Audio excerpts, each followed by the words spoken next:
Hello friends, आप लोग देख रहे हैं सीक्रेट शिक्षण चैनल। आज हम लोग NTA UGC NET first paper तथा NTA UGC NET education subject में व CTET, UP TET, super TET आदि परीक्षाओं में पूछे जाने वाले ब्लूम टैक्सोनॉमी टॉपिक का अध्ययन करेंगे। ब्लूम टैक्सोनॉमी, जैसा कि हम जानते हैं, ब्लूम टैक्सोनॉमी का हिंदी में हम क्या कहते हैं, इसे टैक्सोनॉमी का क्या मतलब होता है? टैक्सोनॉमी, ये किसकी टैक्सोनॉमी है? ब्लूम की। टैक्सोनॉमी को हम वर्गीकरण कहते हैं।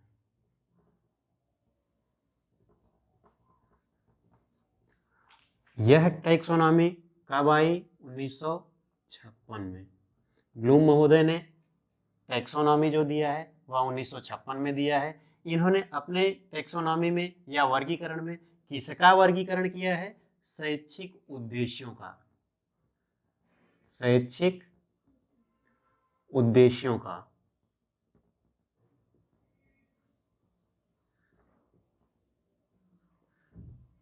Educational objectives.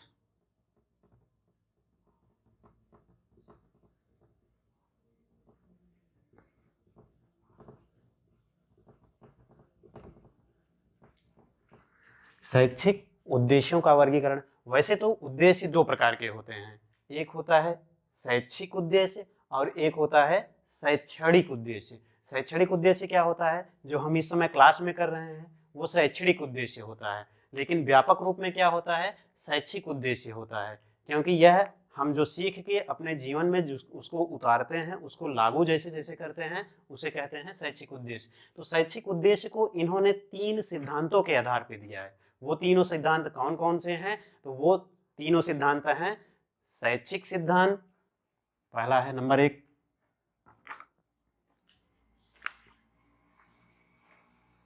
शैक्षिक सिद्धांत,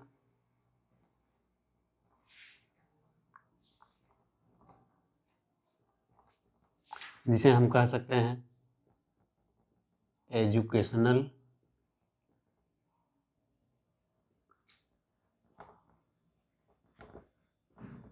प्रिंसिपल। दूसरा है तार्किक सिद्धांत,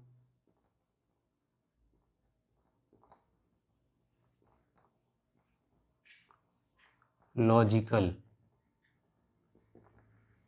तीसरा है मनोवैज्ञानिक।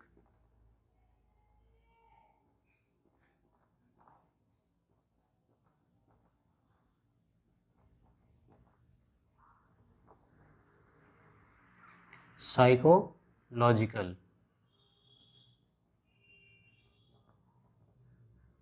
इन 3 सिद्धांतों के आधार पे ब्लूम महोदय ने अपना शैक्षिक उद्देश्यों का वर्गीकरण किया है। यह शैक्षिक वर्गीकरण कब आया? 1956 में आया। किन किन सिद्धांतों पे आया? शैक्षिक सिद्धांत, तार्किक सिद्धांत, मनोवैज्ञानिक सिद्धांत। शैक्षिक सिद्धांत को हम अंग्रेजी में किस नाम से जानते हैं? Educational principles. तार्किक सिद्धांत लॉजिकल प्रिंसिपल्स, और क्या होता है मनोवैज्ञानिक सिद्धांत? साइकोलॉजिकल सिद्धांत। इन तीनों सिद्धांतों के आधार पे उन्होंने 3 पक्ष बतलाए हैं। कौन कौन से वे तीनों पक्ष हैं? इन तीनों सिद्धांतों के आधार पे उन्होंने 3 पक्ष बताए। ज्ञानात्मक पक्ष, भावात्मक पक्ष,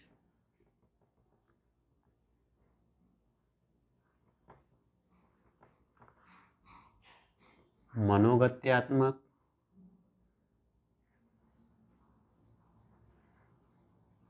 मनश्चालक,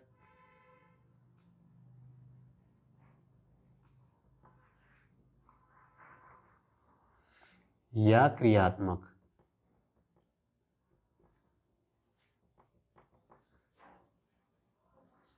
पक्ष कौन कौन से पक्ष हैं? आप बताइए जय कुमार। ज्ञानात्मक पक्ष, भावात्मक पक्ष, मनोगत्यात्मक। मनोगत्यात्मक को और किस नाम से जानते हैं? मनश्चालक या क्रियात्मक पक्ष। इसको अंग्रेजी में कहते हैं क्या? Cognitive domain. Cognitive domain. भावात्मक को क्या कहते हैं? Affective domain.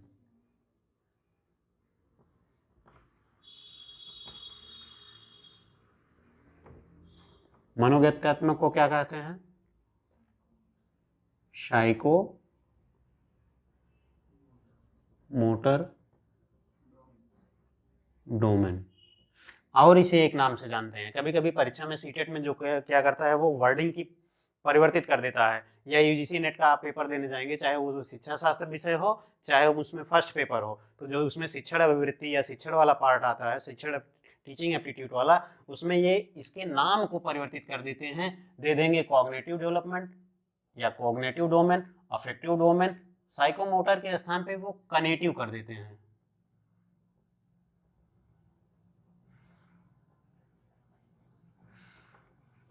और ऑप्शन में दे देंगे ए बी सी सभी, तो लोग यहाँ पे कंफ्यूज हो जाते हैं। साइकोमोटर डोमेन जानते रहते हैं या तो कनेटिव जानते रहते हैं तो साइकोमोटर, इसलिए उनके अंदर कंफ्यूजन हो जाता है। आप सभी वर्ड को जानिए जिससे कि आपका एक प्रश्न गलत ना हो।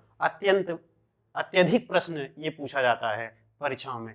तो ज्ञानात्मक, भावात्मक और मनोगत्यात्मक। ज्ञानात्मक पक्ष में क्या आता है, भावात्मक पक्ष में क्या आता है, मनोगत्यात्मक पक्ष में क्या आता है। ज्ञानात्मक में आता है हमारे मस्तिष्क से संबंधित जानकारियां जो हमें ज्ञान के रूप में प्राप्त होती हैं, जो हम सोचते हैं, जिसका हम समाधान करते हैं, जो समस्याएं निवारित करते हैं, और जो हमारे अंदर स्किल आता है, ये सब किसके अंतर्गत आ जाता है? ज्ञानात्मक पक्ष के अंतर्गत आ जाता है। भावात्मक पक्ष के अंतर्गत क्या क्या आता है?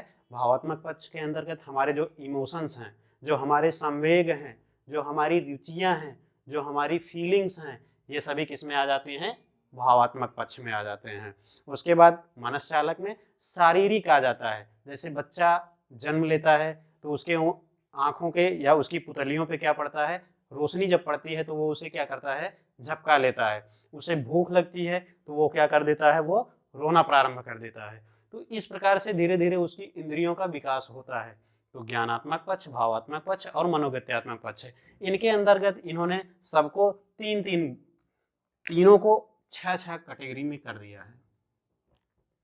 इसके भी 6 भाग हैं, इसके भी 6 भाग हैं, इसके भी 6 भाग हैं। अब हम आगे इनको विस्तृत रूप से देखेंगे थोड़ा सा, क्योंकि ये 6 भाग पूछ लेता है कि कौन किस में आता है या किसका कौन सा क्रम है, कौन किसके बाद आता है। हायर एजुकेशन में, उच्च शिक्षा में, या एनटीए में, या आप जाएंगे पीएचडी का एंट्रेंस देने, तो उसमें इसके क्रम के बारे में पूछ लेता है कि कौन निम्न स्तर है, कौन उच्च स्तर है।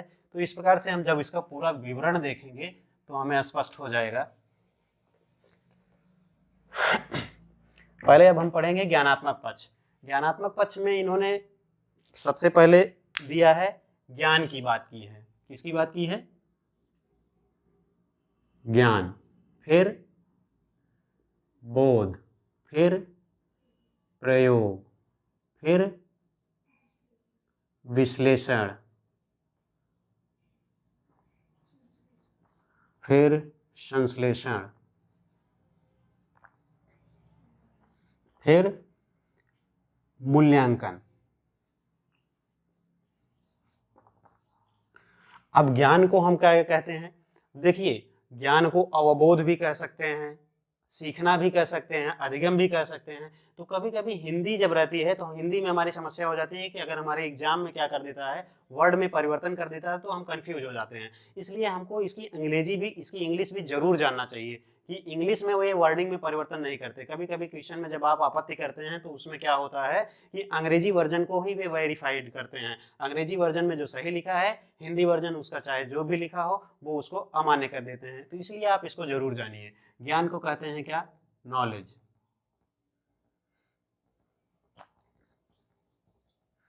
फिर बोध को क्या कहते हैं? कॉम्प्रिहेंशन।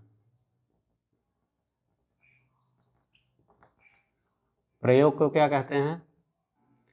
एप्लीकेशन। विश्लेषण को क्या कहते हैं?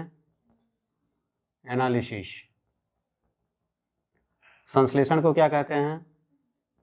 सिंथेसिस। और मूल्यांकन को क्या कहते हैं? इवैल्यूएशन। इस प्रकार से ज्ञान कंप्रीहेंशन, एप्लीकेशन, एनालिसिस, सिंथेसिस और इवैल्यूएशन, इस प्रकार से इन्होंने इसे 6 खंडों में विभाजित कर दिया। 6 खंडों में इन्होंने कभी कभी इसमें पूछ लेता है कि कौन से निम्न स्तर हैं, कौन से उच्च स्तर हैं, कौन से मध्यम स्तर हैं। तो अगर इनको हम 3 भागों में बांटेंगे तो ये पहले के 3 ज्ञान, बोध व प्रयोग निम्न स्तर में आ जाते हैं और ये बीच के दोनों मध्यम स्तर में आ जाते हैं और ये उच्च स्तर में आ जाता है। लेकिन कभी कभी इसे 2 ही भागों में बांटते हैं और जब इसको 2 ही भागों में बांटते हैं तो इसका ये जो दोनों है नीचे वाला, ये उच्च स्तर मान लिया जाता है। कौन सा मान लिया जाता है? उच्च स्तर मान लिया जाता है। अब हम थोड़ा थोड़ा इनके बारे में जानेंगे कि क्या ज्ञान क्या है, बोध क्या है, प्रयोग क्या है, विश्लेषण क्या है। तो ज्ञान वाले स्तर में किस पक्ष के अंतर्गत है? ये ज्ञानात्मक पक्ष के अंतर्गत है। ज्ञानात्मक पक्ष को इन्होंने कितने भागों में दिया है? 6 भागों में दिया है। तो उसमें से जो पहला है ज्ञान, ये किस स्तर के अंतर्गत आ जाता है? निम्न स्तर के अंतर्गत आ जाता है। निम्न स्तर के अंतर्गत आता है। तो ज्ञान में हम क्या करते हैं कि हमें कोई जैसे परिभाषा देना हुआ, बच्चे क्या करते हैं? टेबल्स को क्या करते हैं? रट लेते हैं, नंबर्स को रट लेते हैं, लर्न कर लेते हैं, लेकिन उसकी मीनिंग उनको नहीं पता होती कि कैसे क्या इसका पैटर्न है, कैसे आता है, क्या जुड़ता है, क्या घटता है। अल्फ़ाबेट्स वो क्या कर लेते हैं? लर्न कर लेते हैं। हिंदी वर्णमाला को रट लेते हैं। वो जानवरों के नाम, पशुओं के नाम, पक्षियों के नाम और सारे वो केवल रट लेते हैं, लेकिन उनकी समझ नहीं होती। लेकिन जैसे जैसे वे अगले स्तर में बढ़ते हैं तो उन्हें क्या, उनके अंदर समझ विकसित होना शुरू हो जाता है। तो जब समझ हो जाए, जब वे उदाहरण देने लगे, जब वो संकेत करने लगे, अनुमान लगाने लगे, किसी चीज पे अधिक तर्क वितर्क करने लगे, तो वो कौन सा स्तर हो जाता है? बोध स्तर हो जाता है।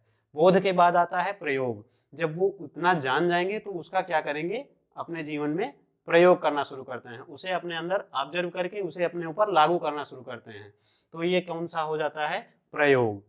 जब इतनी चीज वो किसी चीज का प्रयोग करते हैं तो अगले चरण में आ जाते हैं विश्लेषण। विश्लेषण में क्या होता है कि किसी भी कार्य के विभिन्न पक्षों को अलग अलग करके उसे विस्तारित करके उसे देखना।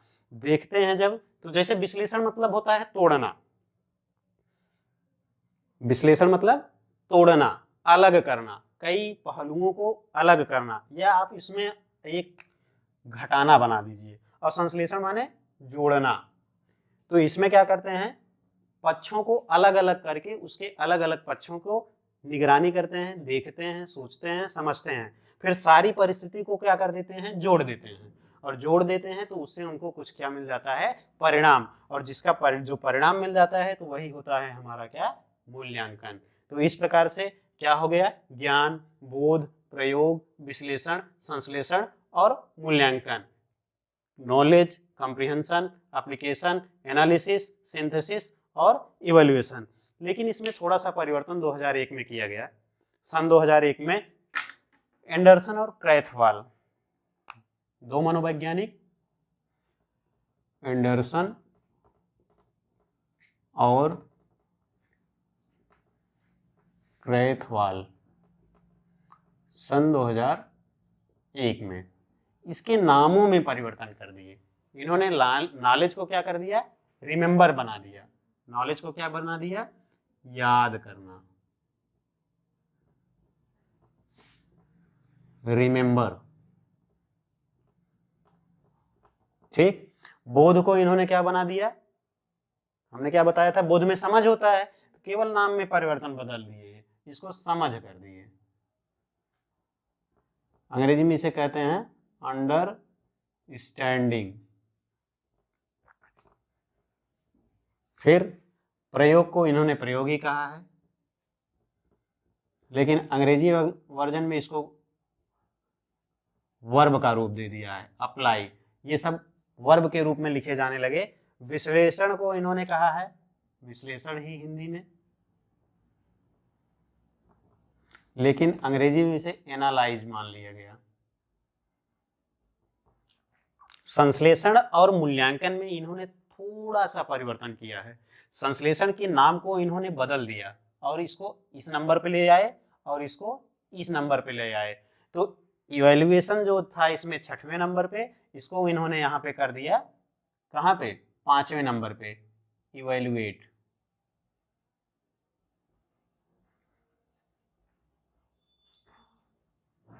मूल्यांकन। और इसको क्या कर दिए, सिंथेसिस। सिंथेसिस मतलब ही होता है निर्माण करना, और इन्होंने इसको क्या कर दिया, क्रिएट कर दिया।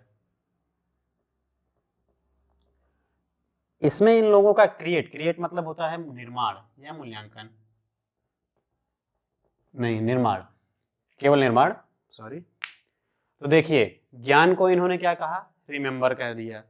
हम अगर जानेंगे किसका, ब्लूम महोदय के शब्दों में, तो ब्लूम ने ज्ञान बोध बताया। इन्होंने ज्ञान को, ज्ञान में भी वही था कि जिसमें हम क्या करते हैं, याद कर लेते हैं, समझ नहीं होती है, तो इन्होंने इसे लिख दिया याद करना, रिमेंबर। फिर बोध था, बोध को इन्होंने बता दिया अंडरस्टैंडिंग, समझ टर्म दे दिया।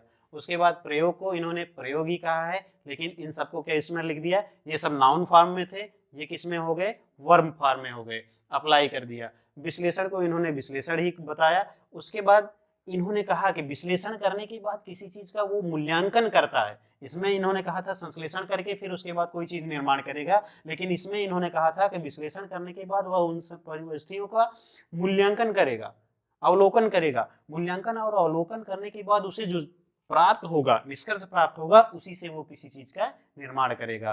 तो इस प्रकार से ये चीज हो जाती है कि एंडरसन और क्रेथवाल, तो कभी कभी इनके टर्म में पूछता है, जब ये टर्म दिए हो तो आप इनको क्रम में लगाएंगे, लेकिन जब ये टर्म दिया हो तो आप इसको क्रम में लगाएंगे। तो सबसे हायर कभी कभी इवैल्यूएशन को मान लिया जाता है और कभी कभी क्रिएशन को मान लिया जाता है। तो उसके साथ विकल्प में और क्या शब्द है, इसी के आधार पर हमें मारना होता है। अब इसको हम याद करवाने के लिए आपको बता सकते हैं कि आप इसको कैसे याद करेंगे। तो एक हमारा क्लू है, ये है के, एक वर्ड इसका ले लीजिए, ये है सी, ये है यू, सी या यू ही ले लीजिए, फिर ए, फिर यस, फिर ई। ये बना क्या, अगर पढ़ेंगे हम इसको मिला के, तो कुआं, कुआं से पानी, कुआं सब जानते होंगे, देखा है या ना देखा है, लेकिन कुआं नाम तो सब सुने हुए हैं। तो अगर आप ये समझ लिए, अगर इतना याद कर लिए, तो समझ लीजिए कि इतना आप पूरा एक साथ समझ लिए। कैसे क्या हो गया, नॉलेज। जिसको अंग्रेजी आती है, जिसको अंग्रेजी नहीं आती है, उसको भी तो कुआं से समझ में आएगा, कुआं से की स्पेलिंग समझ में आएगी। अगर कुआं से की स्पेलिंग समझ में आ गई तो वो यूजीसी में पूछे जाने वाले प्रश्न को भी ये सही कर लेगा। कैसे सही कर लेगा, उसे पूरा शब्द पढ़ना ही नहीं है। क्यों पढ़ेगा वो, बस उसमें अंग्रेजी वर्जन में बस हिंदी को वो पलट दे इंग्लिश वर्जन में। इंग्लिश वर्जन में अगर के क्रम दिया है तो उसी क्रम में सीरीज में लगा दे, के पकड़ ले, नॉलेज हो जाए। तो नॉलेज उसे पता है, नॉलेज की स्पेलिंग पता है कि नहीं पता है, इससे कोई मतलब नहीं।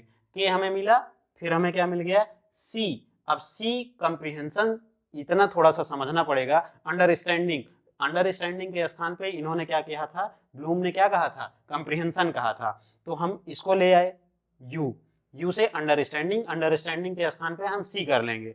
ए से क्या हो जाएगा, एप्लीकेशन, फिर ए से क्या हो जाएगा, एनालिसिस, एस से क्या हो जाएगा, सिंथेसिस, और ई से क्या हो जाएगा, इवैल्यूएशन। इस प्रकार से हम इस क्रम को लगा सकते हैं। अब इनके स्थान पे हम नाम थोड़ा सा समझ लेंगे कि हमें क्रेथवाल और एंडरसन ने क्या किया है। के को इन्होंने क्या कर दिया है, आर, रिमेंबर। यू यहाँ पे, ये तो क्रेथवाल और एंडरसन वाला है, और ये ब्लूम वाला है क्या, कंप्रीहेंशन, समझ वाला। ए इसमें भी है, ए इसमें भी है। हाँ, इसमें थोड़ा सा माइनर परिवर्तन है। इसमें माइनर परिवर्तन क्या है कि इन्होंने इवैल्यूएशन को पहले ला दिया और इसको क्या कर दिया, इवैल्यूएट कर दिया। और सिंथेसिस का इन्होंने नाम बदल दिया, इसका नाम बदल के क्या कर दिए, क्रिएट। और इवैल्यूएशन को इन्होंने क्या कर दिया, यहां ला दिया। अब हो गया क्या, आर यू। तो ये थोड़ा सा याद करने में दिक्कत हो रही है, लेकिन आप इसको थोड़ा सा समझ लेंगे तो इतने से आपका इतना बड़ा क्वेश्चन हो जाएगा। उसके बाद अब जैसे देखिए, कुआं से, कुआं से बोलिए, कुआं से। के से नॉलेज, यू से अंडरस्टैंडिंग, ए से पहले किसी चीज को हम प्रयोग करते हैं कि पहले उसको क्या करते हैं, विश्लेषण करते हैं। पहले प्रयोग करेंगे तभी तो विश्लेषण करेंगे। ये टी शर्ट है हमारा, ये हमारा लोगो है, इसको हमने बनवाया, इसको हम अप्लाई किए, तब उसका विश्लेषण किए ना कि सही लग रहा है कि नहीं सही लग रहा है, या हमारा ये टी शर्ट हमें फिट हो रहा है कि नहीं फिट हो रहा है। तो इस प्रकार से पहले हम अप्लाई करेंगे, फिर उसका क्या करेंगे, एनालिसिस करेंगे। पहले प्रयोग करेंगे, फिर उसका क्या करेंगे, विश्लेषण करेंगे। प्रयोग करने के बाद ही विश्लेषण करेंगे, विश्लेषण करने के बाद जो हमें प्राप्त होगा उसको हम सिंथेसिस करेंगे, सिंथेसिस करने के बाद उसका हम क्या कर देंगे, इवैल्यूएशन कर देंगे। तो क्या हो जाएगा, ज्ञान, बोध, प्रयोग, विश्लेषण, संश्लेषण, मूल्यांकन। अगर नहीं याद हो रहा है ये क्रम तो आप याद कर लीजिए कुआं से, knowledge, understanding, apply, analysis, synthesis और इवैल्यूएशन।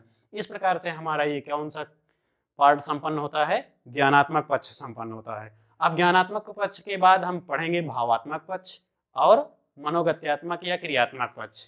इसमें भी इन्होंने 6 भागों में बताया है। तो इसको हम अब पढ़ेंगे अगली क्लास में। बहुत बहुत धन्यवाद।